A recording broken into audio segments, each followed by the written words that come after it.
countdown to the last comic shop in 5, 4, 3, 2, 1. Hey, it is now time for more of the last comic shop. Nope. What? Nope, I'm on strike. What? I'm on strike. No, that was like last year. That's like a 2020 thing, not a 2023 thing. This is ridiculous. I think what Jay is getting at is we didn't read anything this week. It's like when there's a terrible warehouse fire or something, and the shop doesn't get the books. Really? Does that really happen? That things like catch on fire and then people don't get books? Yeah, there was a whole big thing a couple months back with Diamond, and they had a big warehouse thing, and there was a truck crash. I don't know. It was 2 weeks ago. It sounds like something out of Die Hard. They wanted to stop all comic books. You know what? We're not stopping comic books on the last comic shop. I'm the host with the most, Andy Larson. I'm joined by Jay Scott and Chad Smith. So did you read something? And I did. I read tons of stuff. But I'm not going to talk about it because I'm on strike too. What? You can't go on strike. I'm on strike. You're management. You're not allowed to strike. We're the workers. When did I become management? You're the man. Damn the man. Well, we can't damn the fans. They paid good money for, I don't know, their iPhones or whatever they're listening on to basically listen to another episode of the Last Comic Show this week. So we have to deliver. And that's me putting my foot down. So, gentlemen, what would you like to do for this week's show, given we didn't read anything? Go home. Damn it. Why don't you fire up the Rama 3000 archive Rama 3000? Why don't you go pull something out of your backside? Why don't you? Yes. Why don't you go find some of those interviews from insert Comic Con name here and Three Rivers Comic Con. Three Rivers Comic Con. Instead of going to the archive Rama, like, let's go look in the fridge and see if we have any leftovers. All right. You guys go look for some leftovers. Bring me down a turkey sandwich. I'm going down to the basement now so I can fire that thing up. So, hey, look at here. We got some Rivers Con stuff left over. Nuke it. Just nuke it. all right, gang. So, anyways, here we go. Our first interview on today's program is from P. Craig Russell, an Eisner Award-winning author who did a lot of really great books that we have covered here on the Last Comic Shop in the past, like What Disturbs You, Stephen? And we did his Norse Mythology, and he's just done a lot of good stuff. So let's hear what P. Craig Russell had to say. Hey, it's Andy Larson with Mikey Wood here at the Three Rivers Con, and we are talking with P. Craig Russell. And sir, let me tell you, it is an honor to talk with you. To think on the Last Comic Shop podcast, we have somebody that is in the Eisner Hall of Fame. Yes. Such a privilege, sir, and we've been fans for a long time. So, first question off the bat is, were you a fan of comic books growing up? Did you read them growing up? Oh, absolutely. From Harvey Comics and Donald Duck. As soon as I could learn how to read, they were in the house. Okay. Graduated to Archie, and then graduated to the third issue of the Fantastic Four. And it was Marvel from then on. Okay. Were you a fan of the flying bathtub then?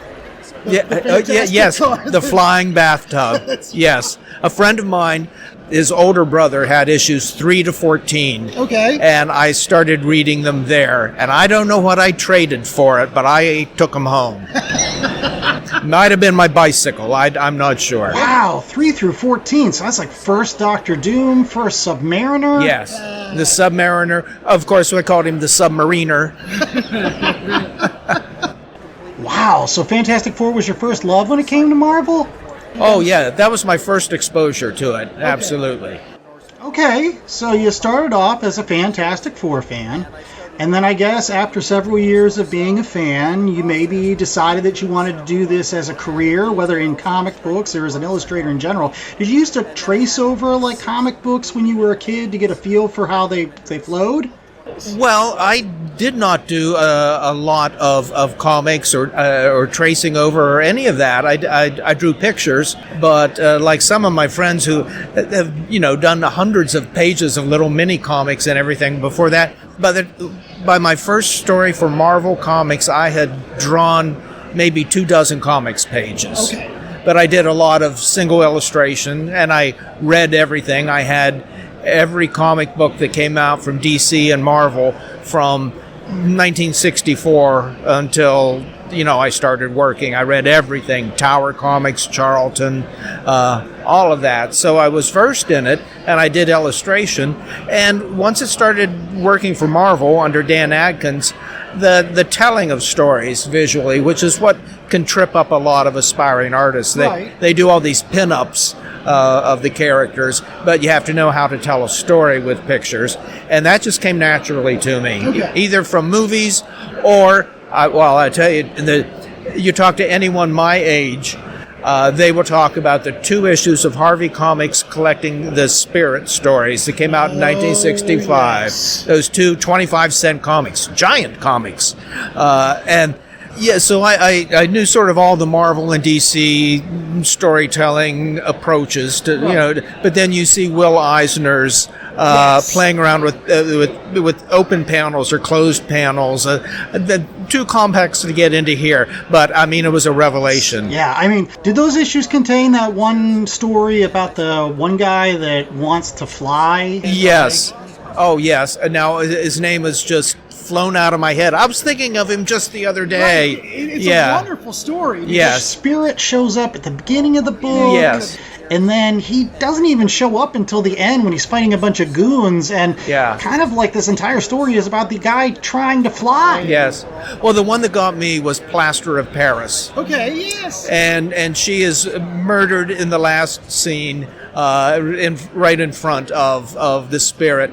And it's all taking place on stage. And the last panel, he just pulls the curtain closed behind him. But what Eisner did was to make the picture smaller than the other pictures around. So all this white space around it and not a border around that, and just did it in a gray tint. It was like all the light going out of the world. And I realized you could evoke emotion by changing, the size of a picture or the space you put it in. And you weren't, all honor and glory to Jack Kirby and Steve Ditko, and that they weren't doing stuff like that. Right. What Eisner did. Yeah, it was sad too, because at the time that Eisner was doing this marvelous stuff in that Sunday Flyer supplement for the Spirit, comics were still looked at as a kids medium.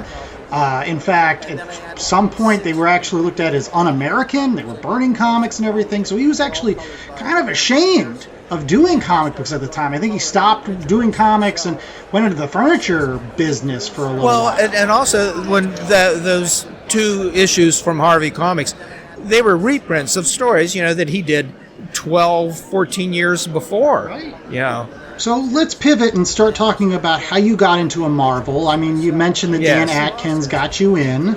Yes, I got in. It was a crazy thing. Dan Adkins was from West Virginia, right across the river from Ohio, where I grew up. Okay. He returned after being in New York City. He was Wally Wood's assistant, and drawing partner even. But he came back to Ohio. There was a mention in the local newspaper about this cartoonist living in Ohio.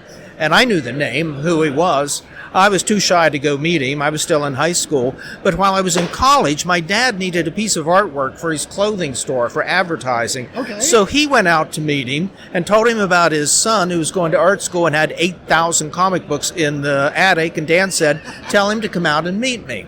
Okay. So on maybe Christmas break, I don't know, I went out to his little studio outside of East Liverpool, Ohio, showed him my work, and he said if I would work with him for 6 months, he could get me into Marvel Comics. Because he was interested in forming a studio in Ohio that would produce work and send it into the company, and which is what he did. He brought in Val Merrick, Paul Galassi, and I, all within 6 months of each other, and got all 3 of our careers jump-started. Wow. So, I mean, that's one of the great things about doing our podcast. We talk to artists all the time, and there always seems to be somebody, either it's a mentor or somebody that brought them into the business, and they kind of earn their lumps that way. it's just really neat. Yeah. So Dan Atkins was one of yours. Did you have any others? No, basically that was Dan. Got me in. And what was interesting, Val Merrick came in like a couple months after I did, and we only had this discussion a few years ago. It was funny that I looked at his work and his pencils of anatomy. There was flesh on these bodies in a sort of Frazetta way, and I was like, man, I gotta up my game. This guy is really good. And at the same time, he was looking at the backgrounds and detail that I was doing, and it was like, I gotta start putting details and backgrounds in my stuff. So we sort of fed off each other, looking at with the Mutual Appreciation Society and using it. Yeah, I gotta do a little bit more over here. So you worked for Marvel for a little while, and eventually you started working in the independents. And one of the 2 books I brought up today for you to sign was an issue of Star Reach that has your story about Percival. So how did you get involved with this Star Reach? One of these great independent comic books that was done by Mike Friedrich with folks like Jim Starlin and Howard Chaykin and yourself. Well, I knew Mike Friedrich from some of my very first Marvel comics. Ant-Man, he was scripting Ant-Man. And so we knew each other that way. And once he went independent to start what he called ground level comics, he just put the word out. And he asked me if I wanted to do something for it. It was as simple as that. Anything you want, you can do. And at the same time, my best friend that I knew from high school and lived in New York City, we shared an apartment with a whole bunch of crazy people. He'd just written a little prose adaptation of an act from the opera Parsifal and gave it to me. He said, you might want to do with something like this. And I said, yeah, I'll make a comic book out of this. So, that kind of started a career for you of basically adapting literary works into comic book form. Again, whether it was this opera or later on you got involved with the Eldritch saga, that Michael Moorcock wrote. How did you get involved with that particular? Well, again, Mike Friedrich had the Elric franchise, and he had Frank Bruner doing one, and I was doing the Dreaming City. And I forget now, it went through several phases before it arrived at Marvel. Different publishers were going to do it, even while we were working on it. But it landed at Marvel. It was as simple as that. Thing is, I had never read any Michael Moorcock because we didn't have it available in Wellsville, Ohio. They had the Edgar Rice Burroughs, Robert E. Howard, all of those books. But at the local Hills department store, they didn't have any Michael Moorcock. So people would ask me once I was living in New York City, surprised I didn't know who. Well, you would love Michael. You would love Michael Moorcock. So when they offered me the Dreaming City, that's the first time I ever read any of it. And I read it, and of course I loved it, and had all my favorite stuff in it to draw.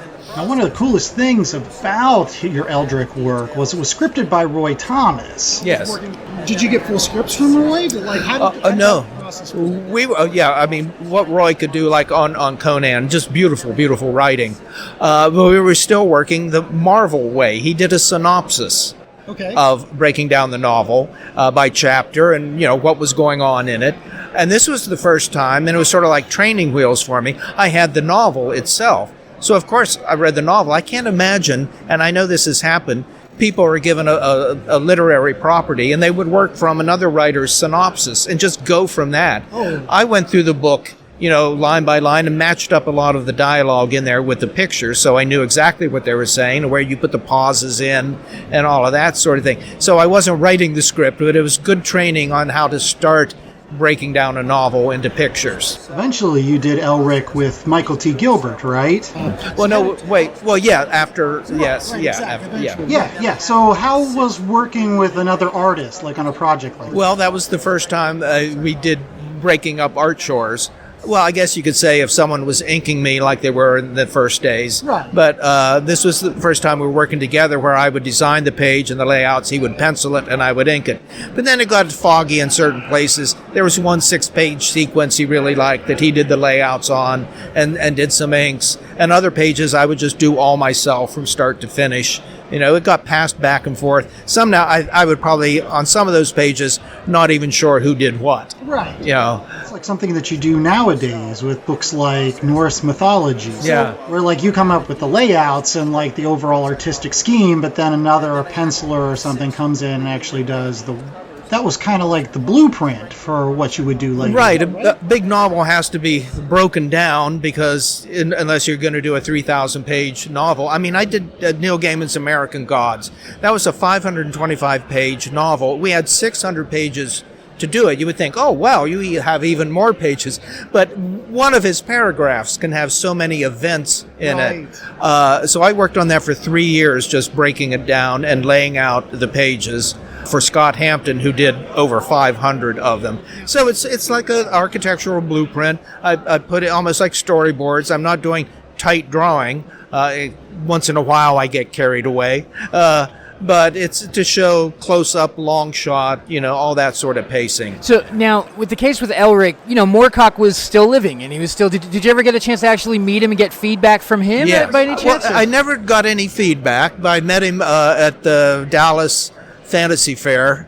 And then just a few years ago, we had a Zoom call together. Oh, wonderful. Yes. Yeah. So with someone, an interviewer, and that was fine. But most of these times, like most of the Gaiman collaborations, he's written 2 original scripts for me, Sandman, 50 Ramadan, and from Death and Venice from The Endless. All the rest, like American Gods and Coraline and all that, he gives me the novel, and I sit down and take it apart and put it back together again.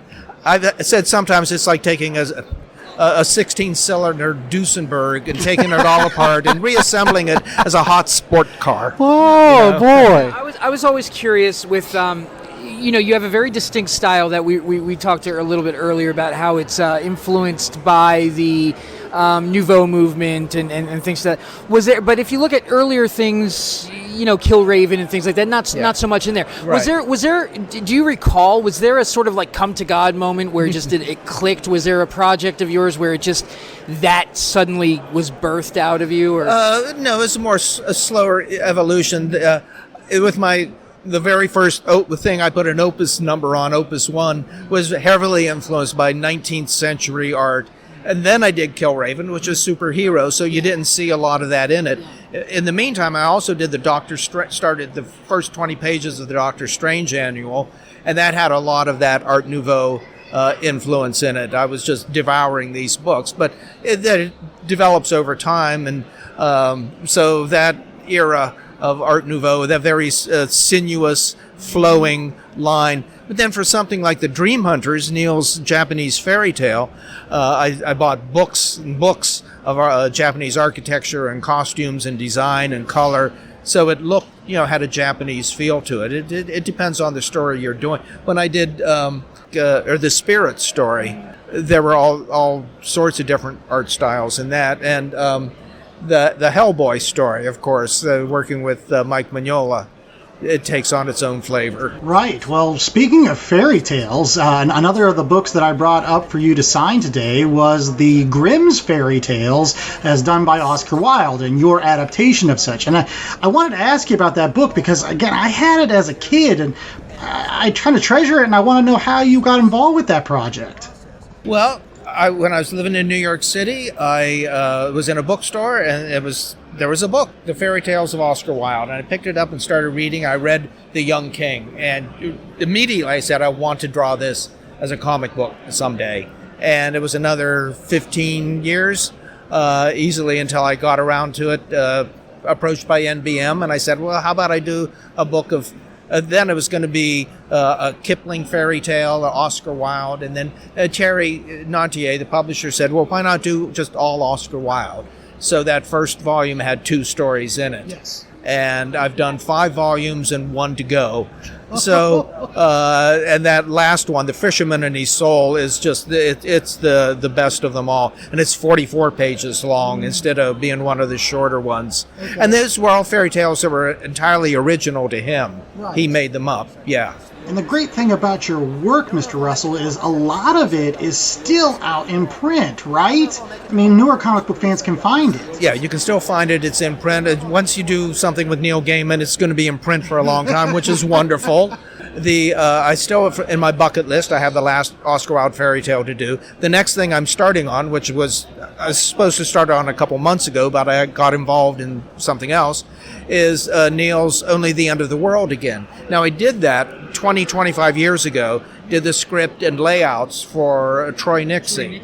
It wasn't until they came out with this deluxe edition a couple years ago that had the whole 48-page story, and then they did a black and white section that had my layouts on one page and his black and white artwork on the other. It's the first time I realized how very many changes he made to my layouts. So I decided I wouldn't normally do this when some other artist does it over my layouts, and then I come in and say, here's my... But there were so many changes, I said, I want to do my own version. And that's what I'm going to do with the final full artwork. Well, I guess that brings up an interesting question. I mean, you've worked with so many artists over the years. Like, how do you pick them? Like, how do you pick somebody that's going to end up working on a P. Craig Russell project? Like, do you know ahead of time? Well, I don't always know, but it's like, your fantasy football team. You start with the artists you really like. Now, on the Norse Mythology book, I worked with the editor, Daniel Shaban, who knows a lot more artists than I do. I mean, I'm not up on who all is who, and he suggested some artists that I wouldn't have thought of that I thought were wonderful, Peter Kowalski. I did get that name right, didn't I? David Rubin, just a number of people that were new to me that I was, and then some old hands, Jerry Ordway and Jill Thompson, Galen Showman, just a lot of good people. So you work it out, and some people you ask, and they're too busy. Okay. So I didn't get my first pick, and that's why I was happy with the ones we got that I didn't know. Oh. Yeah. Just one quick one for me. But I'm a latecomer. Actually, I should say that the sequence that made me fall in love with your artwork was in Ramadan, and it was the journey through the palace stairwell. And when he's crawling through the little hole at the bottom. Yes. That's it. I was hooked, and I went back and I got all of the rest of the stuff. I mean, I had seen it before, but anyway, do you have a dream project that if you could, you would put everything away for and just move forward with? Well, I've done that. Okay. My Ring of the Nibelung, which I waited 23 years to do, and then it took me another 5 years to finish it. And that was over 3,300 individual drawings. And the idea of doing that now, I just, no. Even American Gods that I did script and layouts took me 3 years to do because it was just so dense. So I have a bucket list, but this 48-page thing I'm looking forward to. It's about as big as I think I want to do. And I'm doing a lot more individual illustration now than I have in years. And I just spent the last 16 months doing nothing but color work on individual images for this book we're coming out with. It's called Anniversary, 50 Years in Color. So it collects virtually all of my color work. And I created a lot of new stuff for it too. Like the 18 covers I did for Norse Mythology were all colored by Laverne Kinzierski. And I started coloring the originals myself, and in the process redrew several of them or added details and strengthened parts I thought were weak. And then I added 6 completely new paintings that go into the cycle of 24 paintings that I call the Norse Saga. And that's the latest finished piece I've done. This is the Opus 81. Don't know if I'll make it to 100 or not, but that's always been my plan. Well, we hope that you continue to draw for a really, really long time. Thank you so much for sitting down with myself and Mikey Wood. Boy, we really love your work, and just continue doing what you're doing, sir. And we're back. That was a great interview from P. Craig Russell. You got anything else? Yeah, we got a commercial break. We got to take some commercials. So here are some other great comic book people that make comic books, and they gave us promos. We'll be right back after these commercial breaks.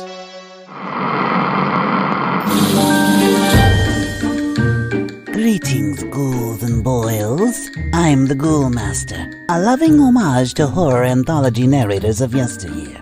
Wait, I'm an homage? Why didn't anybody tell me? You'll hear from my agent about this. But first, let's get to the heart of the matter. I'm here to tell you about the new horror anthology, Memoirs of the Morbid, on Kickstarter in time for Halloween. Memoirs of the Morbid is a black and white homage to classic horror comics from the 40s and 50s, containing 5 self-contained stories by some of the best indie comic creators out there. There's that word again. I better not find out homage is an insult. Anyways, Memoirs of the Morbid is completely done and ready to go to the printer.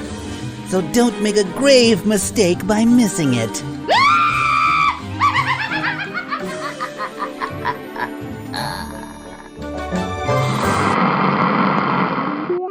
Have you checked out QuadMProductions.com lately?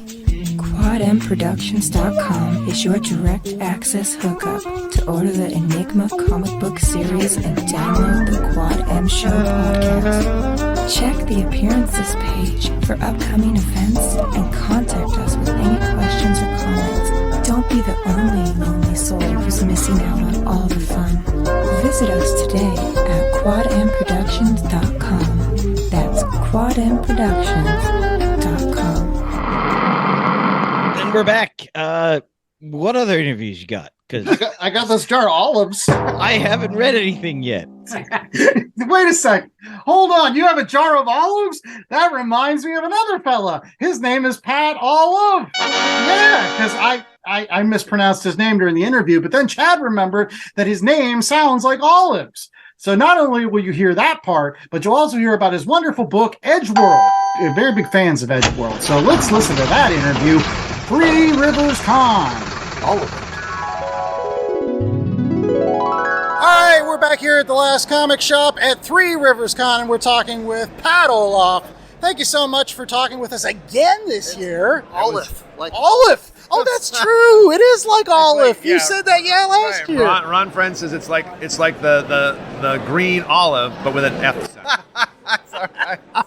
Any case, for Last Comic Shop fans, you may or may not remember the fact that last year we talked with Pat, and we talked a lot about like Spider-Girl and Untold Tales of Spider-Man. Yeah. Yep. So, but this year we want to talk more about like his creator-owned projects, just making sure that all of our Last Comic Shop fans know about them. So I know there's the wonderful Edgeworld out there. So, Pat, do you want to talk a little bit about that? I'd love to. It's a project that I've been working on with Chuck Austin. He's the writer.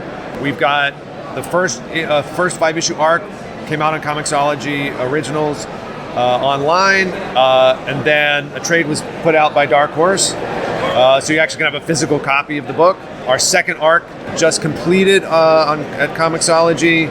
So a trade for the second arc will be coming out at some point. I don't have dates on that quite yet. But it's been a great experience. Like I said, my first real creator-owned property. Chuck and I took a long time to develop it. It was just something we were kind of doing on our own. I contacted Chuck, who I worked with years ago on a project for Marvel called The Call. Oh, yes. Oh, don't pretend you know what that is. I have some of those issues. You do not. So there's a sexy lady cop in there. God. So you're the guy that bought them. There you go. Yeah. So, but we got along very well. Wanted to work together over the years, and never were able to find a project that fit. And so we just would pitch things, and some people would say, "No, we're not interested." Then he went on to, he had a career in animation, and I, kept doing comic book work. And then I've seen a lot of guys, doing their creator-owned properties, and it just sounded really exciting. So I reached out to Chuck and I said, "Hey, do you want to try a creator-owned property?" And he said, "Sure." So we started tossing around some ideas. He said, "I have this idea." Just kind of the basics of an idea of the sci-fi western. And, okay. I said, I love that genre. We talked about Firefly and that kind of thing. And I said, yeah, that sounds great. So he sent me some ideas. I started doing sketches, developing characters, developing the visuals of the world, that kind of thing. and it just started kind of form on its own. We were doing other things, but he would send me something, then I would send him something. Oh, it looks great, back and forth. So it developed kind of organically. Oh, cool. So then once we kind of had something, we said, okay, this could be something. I said, so it should be more than just you and I, saying, hey, this is cool, patting each other on the back. Let's try to get this out in the world. He knew Chip Moser from Comixology. Okay. And they had the Comixology Originals imprint. Right. He pitched it to them. They loved the idea. Said, sure, so do we like to do it?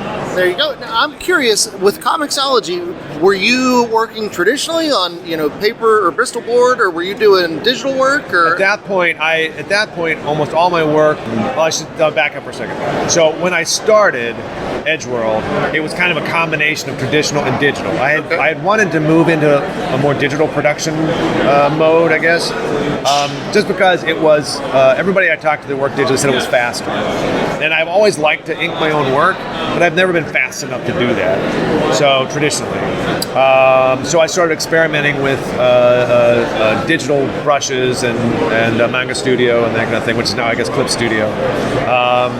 So I started off kind of a combination, and then in about 2 or 3 issues in, I just switched all to digital. Okay. So the rest of the production for the rest of that first arc and all of the second arc is all digital. Oh, nice. So yeah. You think you're going to be digital moving forward, or? I think so. I think just because it's a decision that every artist has to make in terms of producing the work, right, but also then you don't have original artwork to sell. That's true. So I try to be conscious of that, but at the same time, I know that if I could do more work more quickly, I can make more money that way. But also, it's easier. I'm finding it's easier to get projects if I'm doing both jobs. Okay. Right. So sometimes sometimes I'll have an inker. I've been very fortunate to work with a ton of great inkers, obviously, over the course of my career.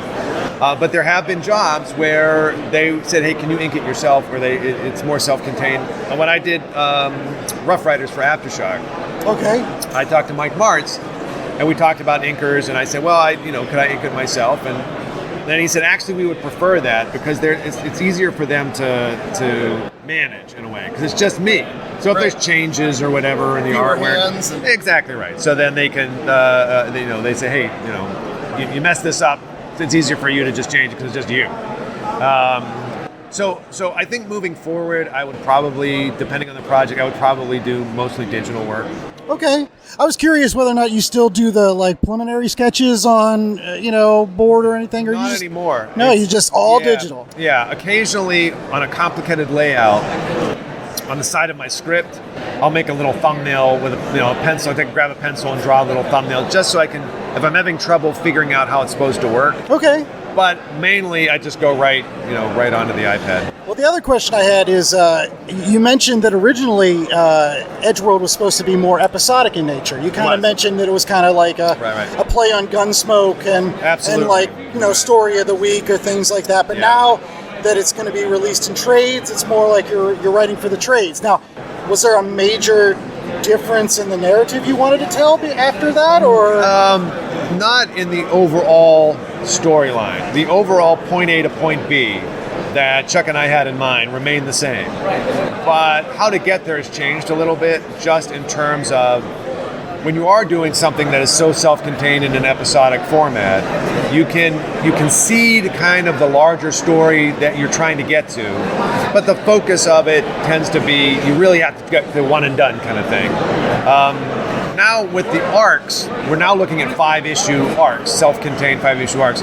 It gives you a little bit more room to play around with how quickly or not quickly you get to certain story points. Oh, okay.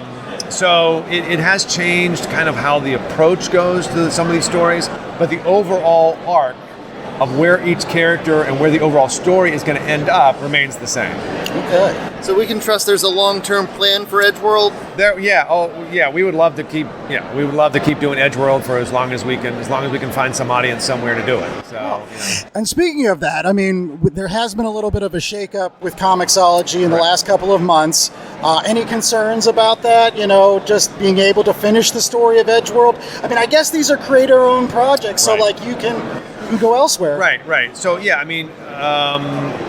has been kind of up and down. I'm not really sure to know what to make of it at the moment. They're still there. They're still interested in Edgeworld. And I know they've had some layoffs and it's been a little chaotic. I'm on the kind of the outside of that more. I don't know the inner workings of all of that.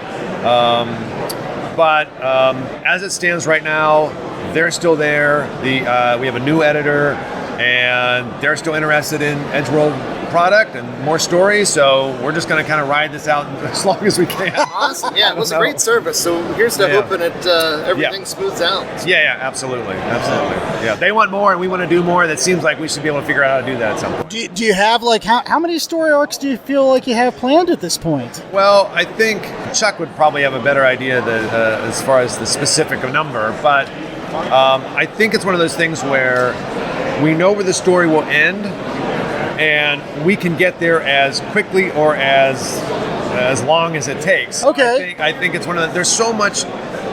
The great thing about the project has been building the world of Edgeworld. Okay. I mean, has building not only the inhabitants of the world Pala, but also the United Authority, the larger military complex. There's so many levels to what we've kind of developed that if we wanted to run for this for a long time, we could do it. Okay. So, well, as an artist, is there a particular character that you've now fallen in love with that you're like, I love to draw this person? Well, yeah, there's Killian Jess is the main character. He's the magistrate, and I love drawing him. I mean, he's just the trench coat. And the nice thing about it is there are a lot of Western, like little almost stereotypical tropes you can play with in terms of his look.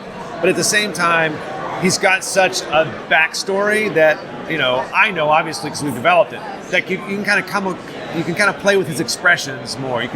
He's such a deeper character that because I know his backstory, that it allows me to play with that visually in interactions that he has with other characters that may not be specific to his overall arc, but Chuck and I know what he's thinking in that moment. Right. So it allows you to play with that kind of stuff. It's the old Wolverine where he's been around and seen some absolutely. things and Exactly. made all those contacts. And then we can kind of drop those in as we go. But then awesome. Another character called Sheila, which is kind of his adopted daughter. She's super fun, very kind of headstrong young girl character. She's got her own arc that will develop and reveal as time goes by. I love drawing her. The first issue cover that I did, I used my daughter as kind of a model for her, so that was kind of fun. They're all a lot of fun, but those two are the core of what we're doing, and so they're the most fun to draw. We also like to ask about process in terms of you and Chuck, and does he get you full scripts, or is it more like a Marvel method, or what's? So we end up talking about the story a lot, and so he does get me a full script. But at that point, I'm aware enough of what's going on that nothing really catches me by surprise necessarily. And Chuck's great because I get the full script, but but then we have another conversation. And if things need to be changed, he's always open to it, and I have my suggestions. So it's kind of like it's written as a script, but it's approached as a Marvel plot. Right. So. That's wonderful because it seems like a truly collaborative project. It is. Which is, it absolutely. We sometimes we talk like some people will say like, oh, this is my favorite writer or this is my favorite artist, right. But sometimes they don't mention like this is my favorite writer artist team. Right. And so it seems like this is like an opportunity for a lot of fans out there to pick up a true comic that's a true artist writer team. Absolutely. Yeah. I mean, we both like. Chuck had the original kernel of the idea that kind of sparked all this, but he and I spent a lot of time developing it together. So yeah, absolutely correct. Well, one of the other things that always happens with these kind of indie creator-owned projects is the potentiality for development later on, an Edgeworld TV show. Right. I guess is there anybody in particular that you might want to play one of these parts, or you think of when you draw? We had, way ahead. Yeah. Well, we had nobody specifically that like in a live action. We had talked about there was some possibilities of an animated series for a while. So we had talked about different voices that we would like for Killian Jess. I always thought Tom Hardy would be great as a voice for Killian. Oh wow! So I mean, if my daughter hears this, She would love to play Sheila. She's yeah, she's definitely ready. So that would be great. So we would have to see. All right. Well, thank you so much for sitting down with us, Pat, on Always The a Last pleasure. Comic Shop and talking about Edgeworld. Again, where can they find this terrific project? So Comixology Originals, you go to the Comixology website, Comixology Originals, you'll find it. It's an online comic. The individual issues are online, and then Dark Horse puts them out as a trade, which you can find at any comic book shop. Okay. And the second trade will be coming out soon? Yeah, I don't have a date, but because the first issue arc is just kind of, the second issue arc, is just wrapped.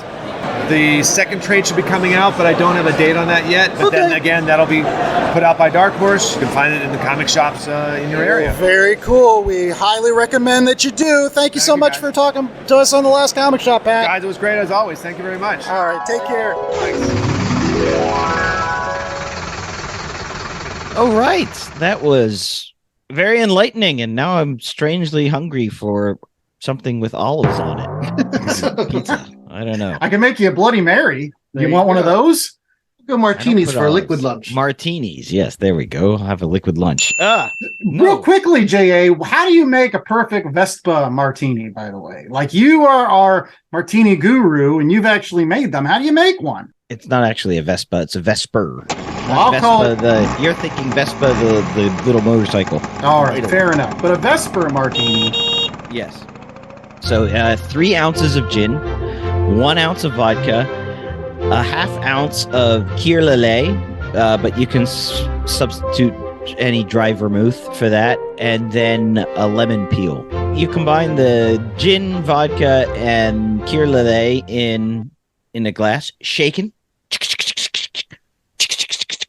Pour it into the martini, and then put in the lemon peel. Can we get that Foley one more time? That was great.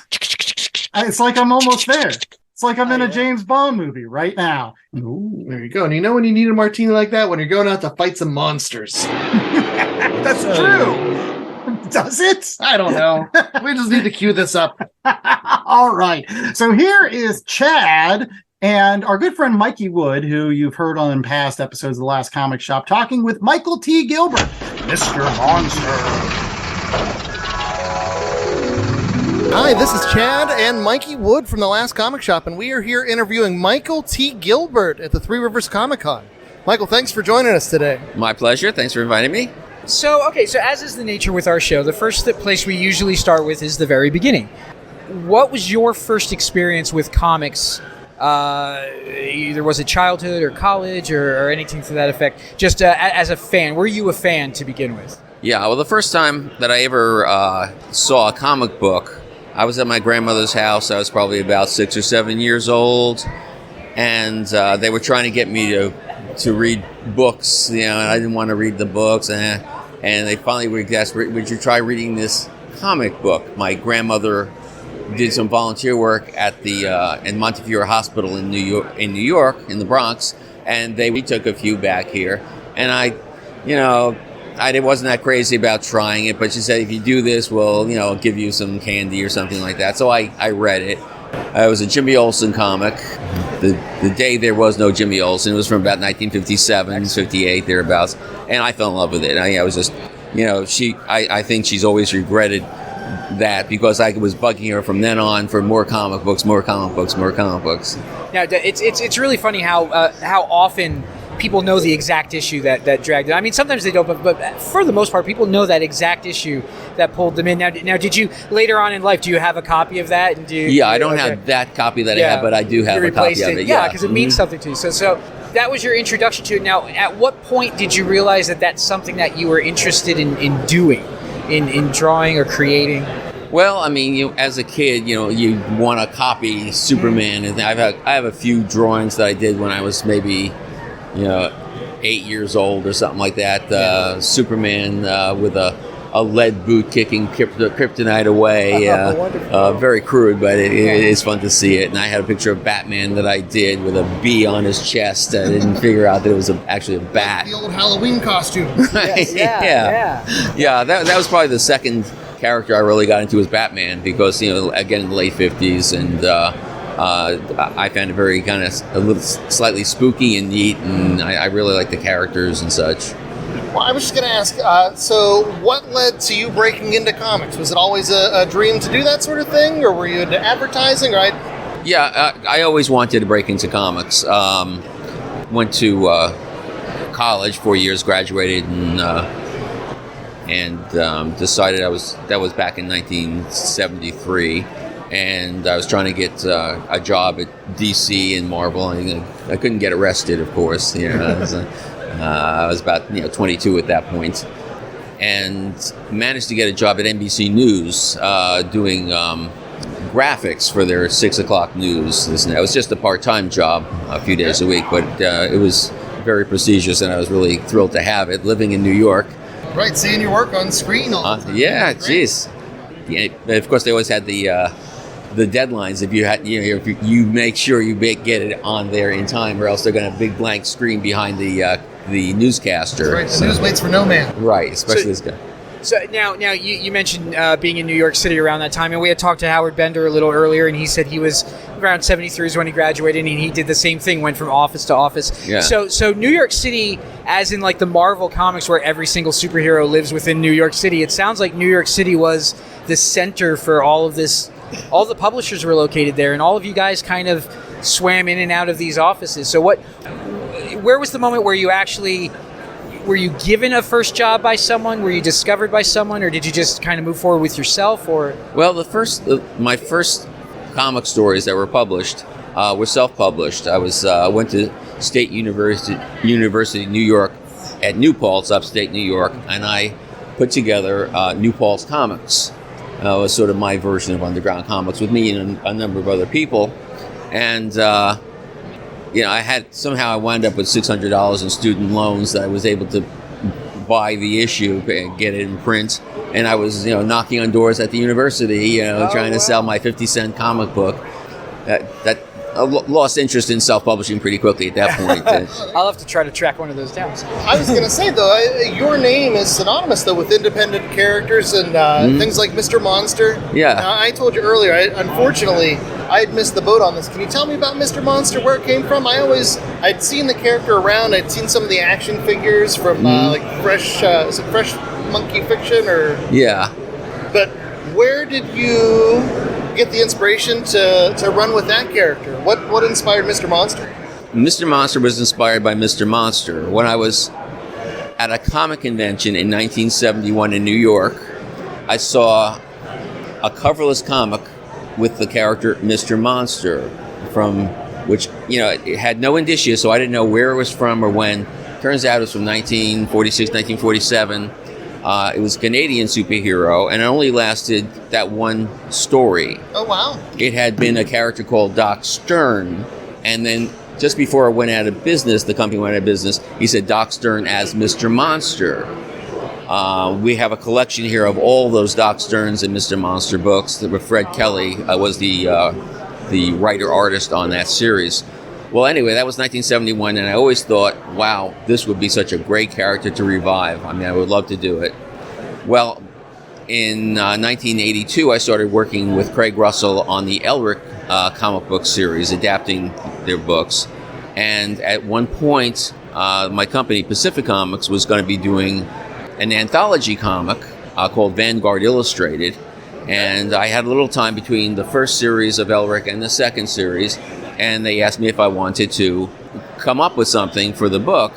And so I went through my comic collection to see if there's anything that would inspire me. I saw the comic, and I said, I would like to reinvent this character for the 80s. Bulk him up more, change the costume, change the name a little bit, and go on there. I did. That company died shortly after, but the story got picked up by Eclipse Comics, which was a new independent comics, and I started doing a whole series of Mr. Monster comics for them. That's awesome. Yeah, there's so much talent came out of Pacific Comics. Yeah. That's what Dave Stevens and the Rocketeer. Yeah, they had some terrific stuff. Lots of Bruce Jones, Twisted Tales, and things like that. So I'm imagining this is part of that 80s independent boom. How was Mr. Monster received at the time? People liked him a lot, and a lot of the creators really liked him, because Very quickly, I got Dave Stevens to agree to do a cover for me. Awesome. I worked on a story with Alan Moore that he wrote and I illustrated. That's incredible. Yeah, so we had some wonderful people I was working with, and it was well received. It was really liked. There you go. And the character's still around today, still getting action figures. Yeah. So, and it's kind of neat because when I was doing Mr. Monster, I wanted it to be a real retro character, which is to say, I was coming up with stories like 3 stories per issue, like they did in the 50s, and EC inspired, Will Eisner inspired, Harvey Kurtzman inspired, and like the early Mad comic books and such. So those are great spots to get inspiration from. Mm-hmm. So the Monster Hunter archetype is very popular, and after Mr. Monster, it seemed to be there was one every 10 minutes, and like Hellboy being a recognizable. Yeah. Was there ever any talk, just out of curiosity, of doing a crossover of those characters, or? I proposed a Hellboy Mr. Monster crossover back in 96, but Mike wasn't that interested, so we didn't go anywhere. But that's a shame. I would love to see that. That's fabulous. And so now, just not to keep you too long, what is in the pipe for you? I know you're doing some wonderful restoration of Golden Age comics. He's selling right now tops right here. Is that something you're doing more of also? Well, right now, my big project right now in my semi-retirement is I've been going through all the Mr. Monster stories and restoring them. I want to do a series of Mr. Monster, the Mr. Monster library, and I have some stories that were done. We couldn't afford color; it was in black and white, so I'm coloring them and getting them colored. There are some stories that. There was some editorial fingers on it that I didn't like. I've gone back and I've rewritten it and redrawn some of the things. A couple of instances wasn't completely happy with the coloring, so I recolored it. So just trying to make it, a real state-of-the-art with, because we worked with Mr. Monster, we've had any number of publishers, and I want to bring them all under one roof. We have all these different styles, and I work with interesting artists like Keith Giffen and Bernie Wrightson, and all sorts of stuff here. So that's my project right now. I'm glad that you maintained the rights to it and everything. Yeah, me too. You can do with it what you want, and that's wonderful. I think that's going to do it for us. I see your lunch is here. Yes, it is. We very much so appreciate your time. Thanks for the wonderful comics. I just picked up my first Mr. Monster trade here. I can't wait to dig in. Mm-hmm. And most likely I'll be back and come back with future shows for the rest. Terrific. Okay, and now it is time for recommendations. So, gentlemen, what are you recommending? Well, my recommendation goes along with the summertime reading. And I can tell you that whether or not you like comic books, and you're just happy to be listening to this podcast because somebody in your carpool is making you listen, I'm sure you like comic strips, whether it's Garfield or Far Side or Calvin and Hobbes or Peanuts. I'm sure there's some comic strip that you love, and I have fallen in love with many over the last couple of years since starting this podcast. Some great ones that I can recommend that if you've never checked out include Little Abner. I mean, that was one of the biggest comic books of all time, and now, nobody knows about that one. Or Secret Agent X9, written by Dashiell Hammett, who created Sam Spade, plus art by Alex Raymond, who did the Flash Gordon strips. Really a big fan of. And also my favorite one, Captain Easy. Don't even bother looking it up. Just buy the book. It was one of the first adventure comic books ever. Captain Easy. Great stuff. So go pick up some comic strips. You can find them cheap mostly at your libraries, they don't even want them anymore. Chad? We were being a little bit flip earlier, but I can't express how thankful I am to the fine folks at Three Rivers Con for having us yet again this year. And my recommendation is just to get out to those Comic Cons. I had such a wonderful time this year meeting people like P. Craig Russell and Michael T. Gilbert, who did a super awesome sketch in my Mr. Monster book. And Pat Olive, it's great catching up with him and learning about Edgeworld. And Ron Friends, who we didn't get to interview, but I want to shout out Ron Friends, who was at Three Rivers Con. And Wayne Foucher. And Wayne Foucher had so many great stories. And then Russ Braun, check out our show with Russ Braun. But get out there to a con near you. And so many people that work in the comic book business are just good people. you don't have to record interviews to appreciate the stories from folks. Those people that are out there every year, making the rounds, meeting the fans, giving back. And so that's my recommendation, is just go to a con, appreciate what these fine folks have to offer, what they're willing to give for those comic fans out there. Yeah, I would second that too. And it doesn't have to be, the big one. Everyone would love to be able to go to San Diego Comic-Con or New York Comic-Con, but even these smaller ones, sometimes you get better access to the writers and the artists. Okay, you're not going to get the big Hollywood types, but those are the people that are sort of benefiting from the people in the trenches. Meet the people in the trenches. They're the ones who have put some of these stories together that then turn into giant Hollywood movies. And if you go to, say, Hershey Comic Con or Three River Comic Con or some of these smaller shows, you get the chance to actually talk to them and sit down and have a conversation and find out what makes them tick, where they got those great ideas from. I would wholeheartedly recommend that you check out a show near you. You'd be surprised what you can find. And we do have a comic book finder. We don't have a Comic Con finder. I wonder if there's an angle in there. There you go. Well, we're always looking for angles at the Last Comic Shop. And somehow, even during this week of a strike, I got these guys to do a show. You see how great I am as a host? Any case, and you can listen to me be an awesome host with these two gentlemen every single week by going out to www.lastcomicshoppodcast.com. And I promise that every single week we're going to be giving you a new show, whether it is a comic book review or some awesome interviews that we may have recorded in the past with some awesome folks that make comics. You can always get that comic book stuff at the Last Comic Shop podcast. Yeah, find us on the socials at Last Comic Shop. Find the website, www.lastcomicshoppodcast.com, where you can get things like merch. And what kind of merch do we have this week, J.A.? Tote bags. We're talking about, yes, you want some tote bags. I got my tote bags. Have you ever carried a tote in one of these bags? I've never had a tote. I gotta have a tote. Where would you go and get a tote to put in these bags? To tote something means to carry something. Is it like a totem pole? Bag. It's like yeah, exactly. No, to tote something means to carry it. I don't tote believe bag you. Is a bag that you carry. No. That's it's fine. I was just I was trying to find a tote store. So tote bag is an adverb. Tote bag. That's where you put all your stuff. You are looking to tote. I want a tote bag so that I can tote around totes. Totes are not nouns, sir. Toast. You tote toast. We get all crummy. Yeah. Oh, look at you. Any case. That's all the time we have for Last Comic Shop this week. Stay tuned for more episodes in future. Until then, I was the host with most, Andy Larson. I was joined by Chad Smith and J.A. Scott, and we hope that you stay safe. Stay conning. That's right. It's a word. I came up with it a long time ago, and it still means nothing. And until next week, remember that the only time a car turns into something else is when it turns into a driveway. These are terrible. Yes, they are. They're all terrible.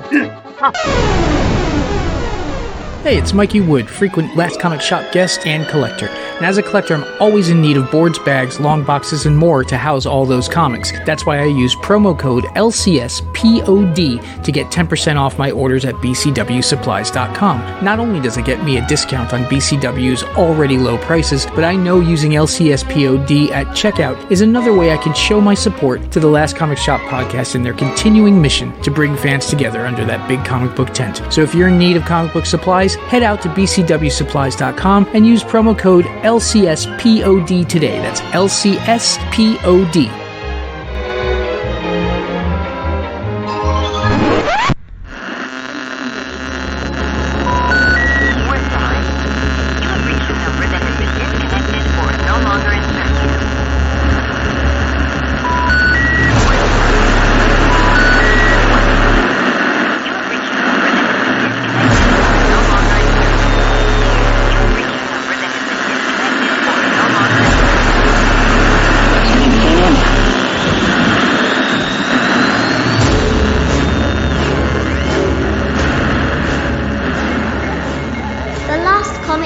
Was a 2023 Black Angus production.